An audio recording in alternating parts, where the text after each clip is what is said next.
l'actualité à l'étranger. On va parler de la situation en Iran avec vous, Hugues Huette, notre spécialiste des questions internationales. Bonjour, Bonjour. Hugues. On va parler du retour de la police des mœurs. Elle s'était faite plutôt discrète depuis la vague de révolte de l'automne dernier, vague de révolte après la mort de Mahsa Amini, cette jeune Iranienne de 22 ans qui est morte en détention parce qu'elle portait le voile de manière incorrecte. La police des mœurs qui fait son grand retour, c'est une très mauvaise nouvelle pour les femmes. Ah oui, s'il y a bien une force répressive qui est détestée par la population et notamment par les femmes, c'est bien cette police-là. Alors, elle ne s'appelle plus police des mœurs, mais police des vêtements inhabituels. Il fallait l'inventer quand même, ça. Ça a l'air plus gentil comme ça, mais je crois que c'est pas du tout le cas. C'est exactement la même fonction. Le nom a changé, mais pas la fonction. On va le voir. Hein, il y a une vidéo qui circule sur les réseaux sociaux. C'est celle-ci.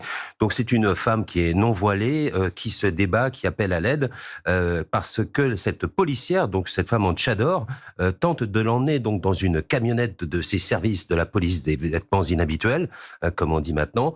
Alors, on ne sait pas exactement comment l'histoire se termine, mais le fait est que la femme est en panique parce que ça peut très mal se terminer. Vous l'avez souligné, effectivement, il y a un peu moins d'un an, il y a 10 mois, il y a eu la mort donc de cette jeune femme, une Kurde iranienne de 22 ans, Mahsa Amini, qui portait pas le voile d'une façon correcte. Alors, on ne sait pas très bien ce qui est correct et pas correct. En tout cas, c'était pas correct pour cette police.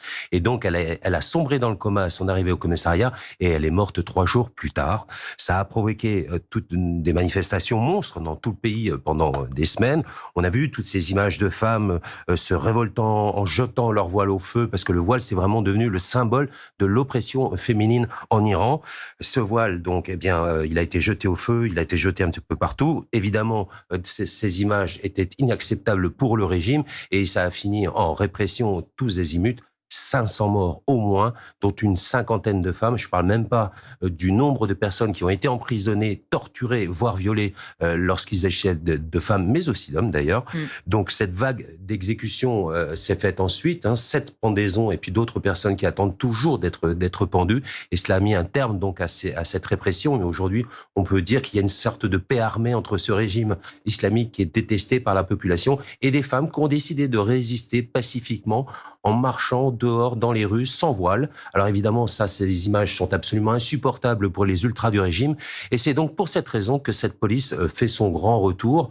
Alors cela étant, il y a une répression à bas bruit depuis des mois. Il y a la fermeture de cafés, de restaurants qui accueillaient ces femmes non voilées. Et puis il y a aussi bien ces sanctions humiliantes pour les femmes qui sont obligées, donc, lorsqu'elles sont condamnées, de laver les toilettes ou encore de laver les cadavres. Car vous le savez bien, dans le monde musulman, ce sont les familles qui lavent les disparus avant leur inhumation. Et bien voilà le sort qui leur est réservé. Alors pourquoi cette vague de répression et ce retour de cette police aujourd'hui? Eh bien, c'est parce qu'on est à 2 mois de l'anniversaire de la mort de Mahsa Amini et que le régime craint une grande contestation qui pourrait dégénérer comme cela a été le cas l'an dernier. Merci beaucoup, Hugues. Vous restez avec nous sur France.